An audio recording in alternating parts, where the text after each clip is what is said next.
Can you think back to a time when you felt you couldn't do something? Maybe it was a job opportunity, or maybe it was a speech. And then, can you think of a time when someone else thought that you couldn't do something? How did it make you feel? Did you set out to prove that person wrong? Or did it stop you from doing what you wanted to do? Today, I would like to discuss how these internal and external messages interfere with how we perceive ourselves, what we can achieve, and how we live our lives.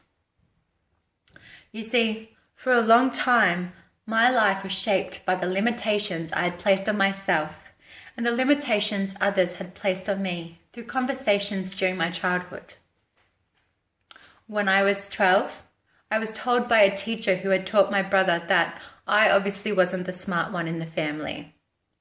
When I was 15, my maths tutor told me, "Leah, you're just not smart enough to pass this exam." When I was in year 11 and choosing course electives, I wanted to do PDHPE and history. But I was advised by a teacher not to because I wouldn't be able to handle the essay writing. And then when I was in year 12 and I told my teacher that I was going to go to university to be a primary school teacher, she told me, "Leah, have you maybe considered hospitality or reception work? I think that's better suited for you."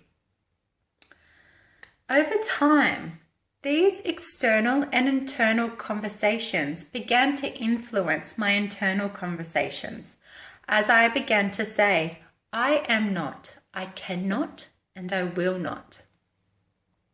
After school, I became a waitress and then a receptionist. I had become what I was expected to be. I had become a self-fulfilled prophecy. 4 years later, and I realized how unhappy I was doing what I was doing, and I needed to do something about it. So I enrolled into university, and I went. However, by week 5, I had become overwhelmed with the workload, still couldn't write an essay, and I could not make sense of referencing. I felt defeated, and I was just about ready to quit when I received an email from Anne, a writing tutor offering all first years help. I almost didn't take up the opportunity, but in the end I decided, why not? Let's give it one last shot. I remember the day I walked into Anne's office. She sat me down and I began to cry. All of the "I can't do it," "I won't make it," the "I'm not good enoughs" that I'd kept inside had reached the surface. And I sobbed and I sobbed, and Anne listened. Until finally she said, "Enough. Leah, let's prove those no-sayers wrong." And from that moment on, I achieved what I thought was unachievable. For my first university paper, I received 90%, followed by 5 HDs. And I believe this is because Anne used positive affirmation and reinforcement to create a supportive environment where I could change my internal conversations to "I am, I can, and I will."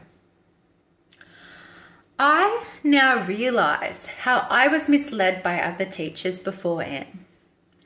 I now realize how the lack of confidence to challenge the messages that surround us, and in the absence of positive affirmation, our full potential can be significantly inhibited. And that is why I want to be a teacher.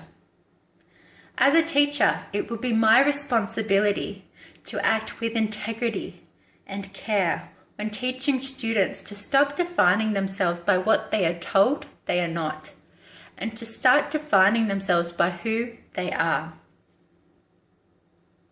so they can be a more complete and true version of themselves.